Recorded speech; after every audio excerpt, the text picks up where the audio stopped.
مجھے افسوس ہے کہ تمہیں اتنی دیر پریشان ہونا پڑا۔ میں نے اس کے قریب کرسی پر بیٹھتے ہوئے کہا۔ پریشان؟ اس کے لہجے میں غصہ تھا۔ میں تو سمجھی تھی کہ تم دونوں بھی پکڑے گئے ہو اور پولیس کسی وقت یہاں بھی پہنچ سکتی ہے۔ میں تو تیار بیٹھی تھی کہ جیسے ہی کوئی گیٹ میں داخل ہوگا فائر کھول دوں گی۔ اس نے اپنی گود میں رکھا ہوا پستول دکھایا۔ اوہ! میرے منہ سے بے اختیار نکلا، لیکن ہمیں وہاں کسی خطرے کا سامنا نہیں کرنا پڑا۔ ششاوری پر میرا اعتماد درست ثابت ہوا۔ اس نے ہمارے بارے میں زبان نہیں کھولی۔ اگر کچھ بتایا ہوتا تو وہ بنگلہ پولیس کی نظروں میں آ چکا ہوتا، مگر وہاں کسی گڑبڑ کے آثار دکھائی نہیں دیے۔ تو تم دونوں اتنی دیر بنگلے میں رہے؟ رتنا نے کہتے ہوئے عجیب سی نظروں سے باری باری ہم دونوں کی طرف دیکھا۔ اس کا لہجہ بھی کچھ عجیب سا تھا۔ سمترا کا چہرہ ایک لمحہ کو سرخ ہو گیا، لیکن اس نے فوراً ہی اپنی کیفیت پر قابو پا لیا۔ وہ ابھی آئی کہہ کر وہاں سے اٹھ کر چلی گئی۔ عجیب عورت ہو تم، میں نے رتنا کے چہرے پر نظریں جماتے ہوئے کہا، یہ جانتے ہوئے بھی کہ وہ ہماری محسن ہے۔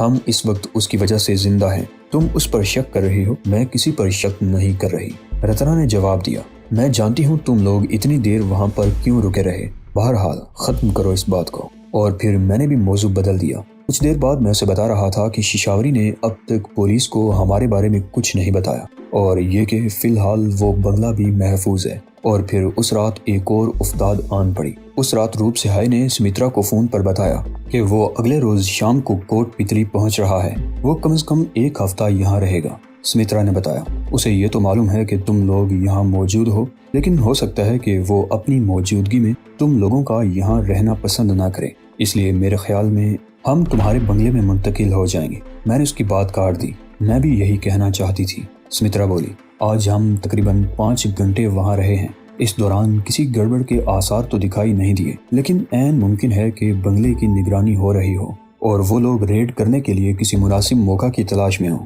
میرا خیال ہے ایسا نہیں ہے، میں نے کہا۔ پولیس کو ملنے والی اطلاع کے مطابق دہشت گردوں کی تعداد 3 ہے، جن میں ایک مرد اور 2 عورتیں شامل ہیں۔ ایک عورت پکڑی گئی۔ اب پولیس کو ایک عورت اور ایک مرد کی تلاش ہے۔ اصل دہشت گرد تو ہم ہیں۔ اگر ششاوری نے ہمارے بارے میں بتایا ہوتا تو ہمیں اس بنگلے میں داخل ہوتے دیکھتے ہی ہمیں سانس لینے کا موقع دیے بغیر پولیس ریڈ کر دیتی، لیکن ایسا نہیں ہوا۔ اس کا مطلب ہے کہ وہاں فی الحال ہمارے لیے کوئی خطرہ نہیں ہے۔ بہرحال بہتر ہوگا کہ ہم ابھی وہاں منتقل ہو جائیں۔ ابھی نہیں، صبح چلے جانا، سمترا نے کہا۔ میں اتنے بڑے بنگلے میں رانا زمبیر جیسے شخص کے ساتھ رات کو اکیلے نہیں رہنا چاہتی۔ میں نے محسوس کیا کہ وہ رتنا کو عجیب سی نظروں سے دیکھتا رہتا ہے۔ ایسا نہ ہو کہ رتنا تو چلی جائے اور وہ رات کو مجھے اکیلی پا کر مجھ پر پل پڑے۔ سمترا کے اس خدشے پر میں مسکرائے بغیر نہیں رہ سکا، اور پھر صبح 8 بجے اس نے مجھے جھنجھوڑ کر جگا دیا۔ اب کیا ہے؟ میں جھنجھلا گیا۔ میری نیند پوری نہیں ہوئی تھی۔ اس طرح جگائے جانے پر دماغ میں دھماکے سے ہو رہے تھے اور آنکھوں میں مرچیں سی لگ رہی تھی۔ یہ دیکھو، وہ ہاتھ میں پکڑے ہوئے اخبار کی طرف اشارہ کرتے ہوئے بولی، انہوں نے ششاوری کو مار دیا ہے۔ کیا؟ میرے دماغ میں ایک اور دھماکہ ہوا اور میں اٹھ کر بیٹھ گیا اور اخبار اس کے ہاتھ سے چھین لیا۔ ہیڈ لائن تھی، دہشت گردوں کی ساتھی فرار کی کوشش میں پولیس کے ہاتھوں ماری گئی۔ میں وہ خبر پڑھتا چلا گیا۔ یہ خبر پولیس کے حوالے سے چھپی تھی، جس میں بتایا گیا تھا کہ چند روز پہلے گرفتار ہونے والی پاکستانی دہشت گرد کی ساتھی ششاوری دیوی گزشتہ رات فرار ہونے کی کوشش میں پولیس کی گولیوں کا نشانہ بن گئی۔ پولیس نے اعتراف کیا تھا کہ کئی روز کی پوچھ گچھ کے باوجود ششاوری سے اس کے ساتھیوں کے بارے میں کچھ معلوم نہیں کر سکے تھے۔ گزشتہ رات اسے خفیہ تحقیقاتی مقام سے جیل منتقل کیا جا رہا تھا کہ اس دوران ششاوری نے موقع پا کر بھاگنے کی کوشش کی، جس کے نتیجے میں پولیس کی گولیوں کا نشانہ بن گئی۔ اس خبر کے ساتھ ششاوری کی لاش کی تصویر بھی تھی۔ اس تصویر کو دیکھ کر اندازہ لگایا جا سکتا تھا کہ ان چند دنوں کے دوران اسے کس قدر تشدد کا نشانہ بنایا گیا تھا، لیکن اس نے ہمارے بارے میں زبان نہیں کھولی تھی۔ مجھے یقین تھا کہ وہ تشدد کے دوران ہی ماری گئی تھی، اور پولیس نے اس پر فرار کا الزام لگا کر اس کی لاش سڑک پر ڈال دی اور اسے گولیوں سے چھلنی کر دیا۔ اس اخبار میں اندر کے صفحہ پر میرے اور رتنا کے بارے میں بھی بہت کچھ لکھا ہوا تھا۔ ہماری تصویریں اگرچہ نہیں تھی، مگر حلیے بتائے گئے تھے۔ رتنا کے بارے میں تو یہ بھی لکھا ہوا تھا کہ چند مہینے پہلے وہ ماؤنٹ ایو کے ایک ریسٹورنٹ میں ویٹرس کی حیثیت سے کام کرتی تھی۔ اس مضمون میں ان نقصانات کی تفصیل بھی بیان کی گئی تھی جو میری وجہ سے ہند سرکار کو اٹھانے پڑے تھے۔ چال شوار مندر کی تباہی بھی میرے ہی کھاتے میں ڈالی گئی تھی، اور ناگراج سمیت درجنوں افراد کے قتل بھی میرے حساب میں لکھے گئے تھے۔ لوگوں کو خبردار کیا گیا تھا کہ ہوشیار رہیں، ان ہولیوں سے ملتے جلتے افراد نظر آئیں تو پولیس کو مطلع کریں۔ ششاوری کی موت کا مجھے بے حد افسوس ہوا تھا۔ رتنا تو اس سے بہت مانوس رہی تھی۔ اس کا بس نہیں چلتا تھا کہ وہ داڑیں مار مار کر رونا شروع کر دے۔ سمترا کا اگرچہ چند روز کا ساتھ رہا تھا لیکن وہ بھی افسردہ تھی۔ اس کی آنکھوں میں بھی نمی تیر رہی تھی۔ تقریباً 10 بجے کے قریب ہم سمترا کی کوٹھی پر جانے کے لیے رخصت ہو گئے۔ میں نے ایک بات خاص طور سے نوٹ کی تھی کہ رتنا جب کار میں بیٹھ رہی تھی تو رانا زمبیر سنگھ اس وقت بھی عجیب نظروں سے اس کی طرف دیکھ رہا تھا۔ میں نے زیادہ توجہ نہیں کی کیونکہ ہم جب سے یہاں آئے تھے وہ رتنا کو ایسی ہی نظروں سے دیکھتا رہا تھا۔ ہمیں بنگلے پر چھوڑ کر سمترا بازار سے کچھ سامان بھی لے آئی۔ کھانے پینے کی یہ چیزیں ہمارے لیے 3-4 دن کے لیے کافی تھی اور ہمیں کوئی چیز لینے کے لیے باہر جانے کی ضرورت نہیں تھی۔ سمترا بھی 4 بجے تک ہمارے پاس رہی اور پھر چلی گئی۔ اخبار سے مجھے شہر کی صورتحال کا کچھ اندازہ ہوتا رہتا تھا۔ پولیس کی سرگرمیاں ابھی تک جاری تھی اور بیلا بھی ابھی تک کوٹ پتلی ہی میں ڈیرا جمائے ہوئے تھی۔ اس کی وجہ سے کئی اور اعلیٰ پولیس افسران بھی یہاں آئے ہوئے تھے۔ ہمارے حوالے سے روزانہ نت نئی خبریں اخبارات میں شائع ہوتی رہتی تھیں۔ کوٹ پتلی میں مسلمان بھی بڑی تعداد میں آباد تھے۔ یہ وہ لوگ تھے جو صدیوں سے نسل در نسل اس علاقے میں آباد تھے۔ ان کے آباء و اجداد نے اسلام کی تعلیمات سے متاثر ہو کر دوستی اور سلامتی کا یہ دین اختیار کیا تھا، لیکن صدیوں کی تاریخ یہ بھی شہادت فراہم کرتی تھی کہ دائرہ اسلام میں داخل ہونے والے یہ لوگ مصائب اور مشکلات کا شکار تھے۔ تنگ نظر ہندوؤں نے ان کا جینا حرام کر رکھا تھا۔ قتل و فسادات پورے ہندوستان میں روز کا معمول بن چکے تھے۔ ان فسادات میں زیادہ نقصان مسلمان ہی کا ہوتا تھا۔ زیادتی کا شکار بھی وہی ہوتے تھے اور کارروائی بھی انہی کے خلاف ہوتی تھی۔ پولیس ان کی فریاد سننے کی بجائے حملہ آور ہندوؤں کا ساتھ دیتی تھی۔ قیام پاکستان کے بعد تو ہندوستان کے مسلمانوں کا جینا اور بھی دشوار ہو گیا تھا۔ انہیں پاکستان کے طعنے دیے جاتے تھے اور ہندوستان چھوڑ دینے کو کہا جاتا۔ ان مسلمانوں پر پاکستان کا ایجنٹ اور جاسوس ہونے کا الزام لگا دینا تو عام سی بات تھی۔ کوٹ پتلی میں اس وقت کچھ ایسی ہی صورتحال تھی۔ میں چونکہ مسلمان تھا اور مجھے میری مرضی کے خلاف پاکستان سے اغوا کر کے لایا گیا تھا اور میرے اغوا کے پیچھے جو مقاصد کار فرما تھے وہ حاصل نہیں ہوئے تھے۔ اس کے برعکس میں ان کے لیے وبال جان بن گیا تھا اور پے در پے انہیں نقصان پہنچا رہا تھا۔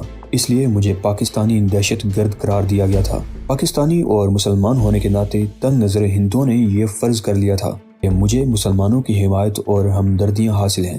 مسلمان مجھے پناہ دیتے ہیں، اس لیے پولیس اب تک مجھے پکڑنے میں کامیاب نہیں ہو سکی۔ اس حوالے سے اب تک کوٹ پتلی کے مسلمانوں کو بھی تنگ کیا جا رہا تھا۔ مسلمانوں کے گھروں پر چھاپے مارے جا رہے تھے۔ زبردستی ان کے گھروں میں گھس کر تلاشی لی جاتی اور انہیں طرح طرح سے پریشان کیا جاتا تھا۔ کوٹ پتلی کے وہ مسلمان جن کے دور و قریب کے کوئی عزیز پاکستان میں تھے انہیں زیادہ پریشان کیا جا رہا تھا۔ پولیس کو یقین تھا کہ میں کسی مسلمان گھرانے میں پناہ لیے ہوئے ہوں۔ اس روز بھی اخبار میں ایک ایسی ہی خبر چھپی تھی۔ پولیس نے ایک مسلمان گھرانے میں گھس کر تلاشی لی تھی اور توڑ پھوڑ کی تھی۔ احتجاج کرنے پر گھر والوں کو زد و کوب کیا گیا تھا اور پولیس والے ایک جوان لڑکی کو اٹھا کر لے گئے تھے اور پھر اگلے دن اخبار میں یہ خبر چھپی کہ پولیس جس لڑکی کو پوچھ گچھ کے لیے لے گئے تھے اس نے پولیس ہیڈ کوارٹر کی 3ری منزل کی کھڑکی سے چھلانگ لگا کر خودکشی کر لی۔ اخبار نے ڈھکے چھپے الفاظ میں ایک سٹوری اور بھی لکھی تھی جس سے اس نتیجہ پر پہنچا کہ اس لڑکی کے ساتھ زیادتی کی گئی ہے۔ ہو سکتا ہے 4-6 آدمی نے اس کے ساتھ بلااتکار کیا اور وہ اپنی جان سے ہاتھ دھو بیٹھی۔ پولیس نے اپنے کرتوتوں پر پردہ ڈالنے کے لیے اس کی لاش 3ری منزل سے پھینک دی اور بیان جاری کر دیا کہ اس نے پوچھ گچھ سے بچنے کے لیے کھڑکی سے چھلانگ لگا کر خودکشی کر لی۔ اور مزید ستم یہ کہ لڑکی کے ایک کم سن بھائی اور ماں باپ کو بھی گرفتار کر لیا گیا۔ کوئی اس ظلم کے خلاف آواز اٹھانے والا نہیں تھا، لیکن میری قوت برداشت جواب دے گئی۔ میں اب خاموش نہیں رہ سکتا تھا۔ میں نے فون کا ریسیور اٹھایا، پھر کچھ سوچ کر ریسیور رکھ دیا اور رتنا کو ابھی آیا کہہ کر بنگلے سے باہر آ گیا۔ سڑک کے موڑ پر جہاں سے میں اخبار اور چھوٹی موٹی ضرورت کی چیزیں بھی لایا کرتا تھا وہاں ایک پبلک ٹیلی فون بوتھ تھا۔ جب میں وہاں پہنچا تو ایک عورت بوتھ میں کھڑے فون پر بات کر رہی تھی۔ تقریباً 5 منٹ بعد وہ باہر نکلی تو میں بوتھ میں گھس گیا۔ ریسیور اٹھا کر مطلوبہ سکے ڈالے اور پولیس ہیڈ کوارٹر کا نمبر ملانے لگا۔ نمبر تلاش کرنے کے لیے مجھے کوئی جتن نہیں کرنا پڑا تھا۔ سامنے ہی ایک لسٹ لگی ہوئی تھی جس پر اہم مقامات کے فون نمبر لکھے ہوئے تھے۔ کال فوراً ہی ریسیو کر لی گئی۔ میں دہشت گردوں کے بارے میں ایک اہم اطلاع دینا چاہتا ہوں، کسی ذمہ دار آفیسر سے بات کراؤ۔ میں نے ہیلو کے جواب میں کہا۔ 1 سیکنڈ بعد ایک اور بھاری آواز سنائی دی۔ یس، میں انسپیکٹر پانڈے بول رہا ہوں۔ تم کون ہو؟ میرا نام ناجی ہے، میں نے کہا۔ میں وہ ہوں جس کی تم لوگوں کو تلاش ہے۔ تم لوگ میری تلاش کی آڑ میں بے گناہ مسلمانوں پر ظلم ڈال رہے ہو۔ ان لوگوں کا مجھ سے کوئی تعلق نہیں۔ میں نے کسی مسلمان گھر میں پناہ نہیں لے رکھی۔ جس لڑکی کو تم لوگوں نے موت کی گھاٹ اتارا ہے اس سے میرا کوئی تعلق نہیں تھا۔ اس کے ماں باپ بھی بے گناہ ہیں۔ بیلا ابھی تک اس شہر میں موجود ہے، اس تک میرا پیغام پہنچا دو، وہ بے گناہوں پر ظلم نہ کرے۔ یہ میری پہلی اور آخری وارننگ ہے۔ میں اب تک فرار کے راستے تلاش کر رہا تھا، لیکن اب میں یہی رہوں گا، اور اگر آج کے بعد ایسا کوئی واقعہ دہرایا گیا تو اس کا نتیجہ تم لوگوں کو بھگتنا پڑے گا۔ دوسری طرف سے ہیلو ہیلو کہا جاتا رہا، لیکن میں نے فون بند کر دیا اور بوتھ سے نکل گیا۔ بھی پان سگریٹ کا کیبن تھا۔ میں نے 2 پان خریدے اور واپس چل پڑا۔ رتنا کو جب میں نے اس فون کے بارے میں بتایا تو وہ بہت ناراض ہوئی۔ کیا ضرورت تھی سوئے ہوئے کتوں کو جگانے کی؟ اس نے کہا، اگر انہیں پتہ چل گیا کہ فون کہاں سے کیا ہے تو وہ اس پورے علاقے کو گھیرے میں لے لیں گے۔ ایسا نہیں ہوگا، میں نے کہا۔ میں نے بہت مختصر بات کی ہے اور فون بند کر دیا تھا۔ انہیں یہ معلوم کرنے کا موقع ہی نہیں ملا ہوگا کال کہاں سے کی گئی تھی۔ ہم دیر تک اخبار میں شائع ہونے والی اس خبر کے حوالے سے اس بے گناہ لڑکی کی موت اور اس کے گھر والوں پر پولیس کے ظلم کے بارے میں باتیں کرتے رہے۔ اسی شام اندھیرا پھیلنے کے تھوڑی دیر بعد ایک کار بنگلے کے سامنے رکی تو میں چونک گیا۔ میرے ذہن میں شبہات سر ابارنے لگے، کہیں پولیس تو نہیں پہنچ گئی۔ مگر میرا شبہ بے بنیاد نکلا۔ وہ سمترا تھی اور اس کے ساتھ روپ سہائے بھی تھا۔ سمترا اسے ہم سے ملانے کے لیے ہلائی تھی۔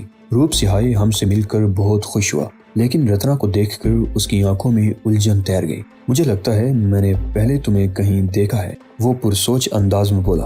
اوہ، یاد آ گیا، ماؤنٹ ایو میں، شاید کسی ریسٹورنٹ میں۔ رتنا کے چہرے کا رنگ بھی بدل گیا، لیکن اس نے فوراً ہی اپنی کیفیت پر قابو پا لیا۔ میں وہاں جاتی رہتی ہوں، ہو سکتا ہے کبھی آمنا سامنا ہو گیا ہو، رتنا نے جواب دیا اور کچن میں گھس گئی۔ مجھے بھی روپ سہائے کا چہرہ کچھ جانا پہچانا سا لگ رہا تھا، ہو سکتا ہے اسے ماؤنٹ ایو میں کہیں دیکھا ہو۔ رتنا چائے بنا کر لے آئی۔ رانا زمبیر سنگھ شاید باہر گاڑی ہی میں بیٹھا ہے، میں اسے وہیں چائے دے آتا ہوں، میں نے اٹھتے ہوئے کہا۔ رانا ہمارے ساتھ نہیں ہے، سمترا نے کہا۔ وہ آج صبح اپنی بہن سے ملنے کے لیے جے پور گیا ہے، پرسوں شام تک واپس آئے گا۔ وہ دونوں رات 10 بجے تک رہے، کھانا بھی ہمارے ساتھ ہی کھایا۔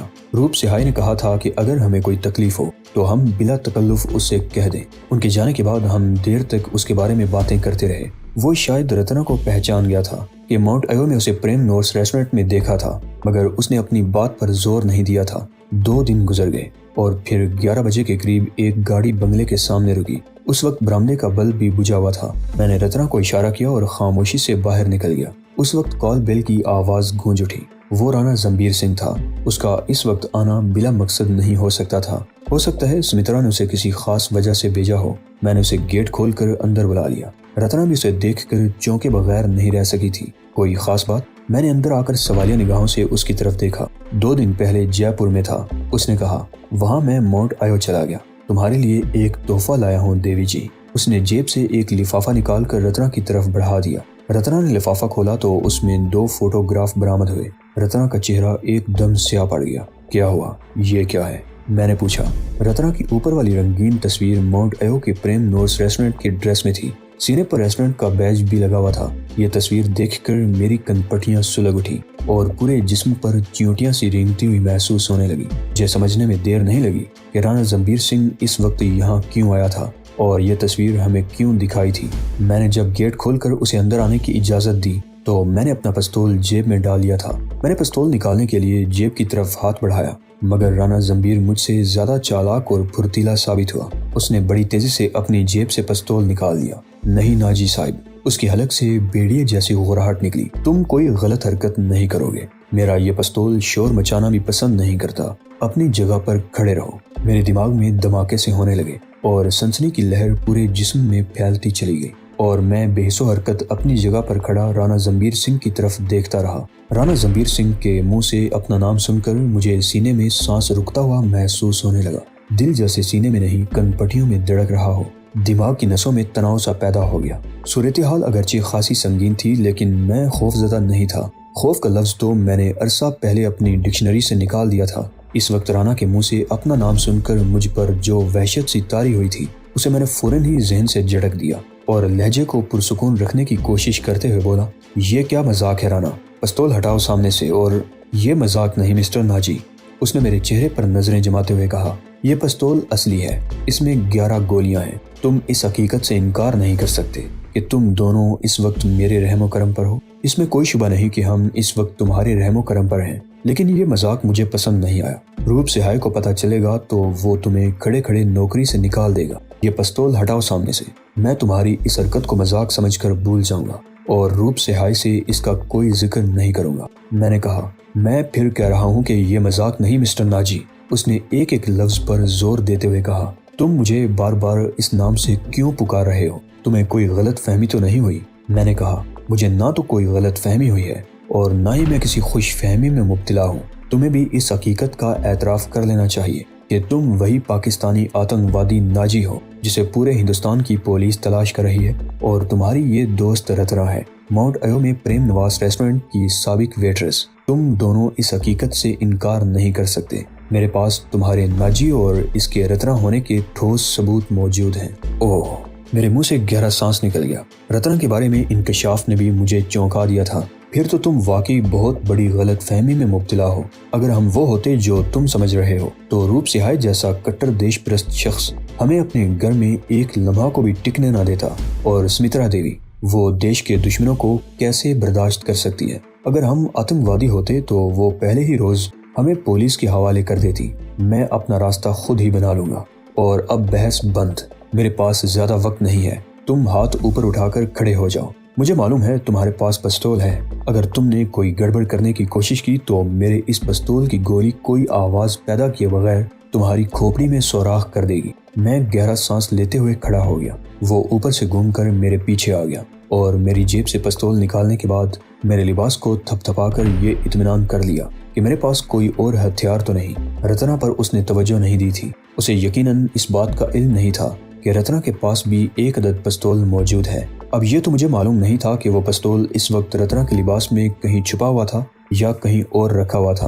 میرے پستول پر قبضہ کرنے کے بعد رانا ایک بار پھر سامنے آ گیا۔ میرے والا پستول اس نے پتلون کی جیب میں ڈال دیا اور متجسس نگاہوں سے ادھر ادھر دیکھنے لگا۔ وہ چادر اٹھا کر اس کی پٹیاں پھاڑ دو اور اپنے ساتھی کے ہاتھ پشت پر باندھو۔ رانا نے رتنا کو مخاطب کرتے ہوئے صوفے پر پڑی ہوئی چادر کی طرف اشارہ کیا۔ رتنا خشمگین نگاہوں سے اس کی طرف دیکھتے ہوئے دوسرے صوفے کی طرف بڑھ گئی جس پر چادر پڑی ہوئی تھی۔ رانا نے مجھے اپنے پستول کی زد میں لے رکھا تھا۔ اسے شاید رتنا کی طرف سے زیادہ خطرہ نہیں تھا۔ رتنا نے چادر اٹھا کر اس طرح جھٹکا دیا کہ وہ پھیل کر رتنا کے جسم پر لپٹ گئی۔ اس کا ایک کونا رتنا کے کندھے پر اٹک گیا تھا۔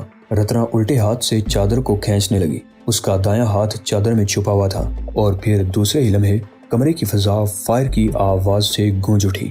رتنا کا ہاتھ اس کے لباس ہی میں چھپا ہوا تھا اور چادر کی آڑ میں اسے پستول نکالنے کا موقع مل گیا تھا۔ گولی رانا کے سر کے قریب سے گزر گئی۔